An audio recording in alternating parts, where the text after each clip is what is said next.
আসসালামু আলাইকুম এভরিওয়ান।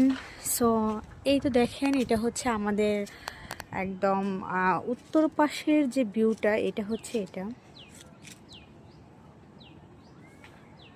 এই তো দেখেন, এই পাশে আমাদের পুরনো বাসাটা কিন্তু হচ্ছে এই দিকে, মানে এই যে এই বাড়িটার পরে হচ্ছে আমাদের পুরনো বাসা।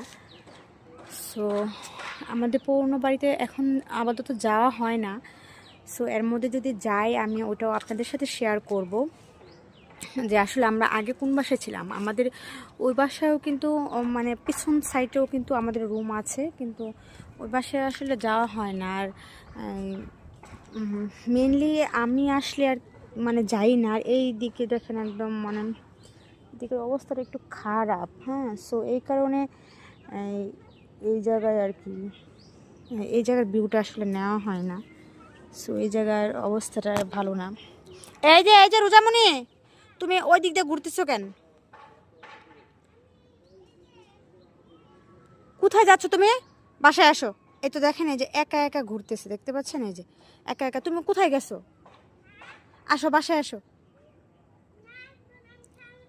সন্ধ্যা হয়ে যাবে, বাসায় আসো, বাসায় আসো। সো এই যে দেখেন, ও সারাটা দিন মানে ও যে একটা ফ্রেন্ড পাইছে, মানে ওর হচ্ছে যে জায়গায় যায় ওই জায়গায় ফ্রেন্ড তৈরি হয়ে যায়। আর শুধু বলে যে আমি ফ্রেন্ডের সাথে খেলা করব, মানে অযথা বায়না ধরে।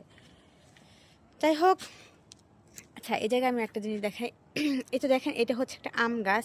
এই আম গাছের দেখেন এই একটা ডাইলে কি পরিমাণ বোল আসছে। এই যে দেখেন কি পরিমাণ বোল আসছে এটাতে, অথচ কিন্তু এটার কিন্তু আরও ডাল আছে, ওইগুলাতে কিন্তু নাই। বুঝতে পারছেন?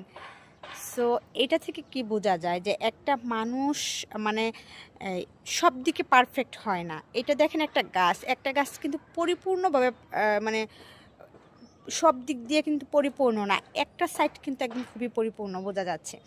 সেম একটা মানুষও কিন্তু সব দিক দিয়ে পরিপূর্ণ হয় না, তার বিশেষ যে কোনো একটা গুণ থাকে, সে সে ওই গুণের কারণে কিন্তু সে গুণান্বিত হয়। সো সবাইকে আসলে এক ভাববেন না।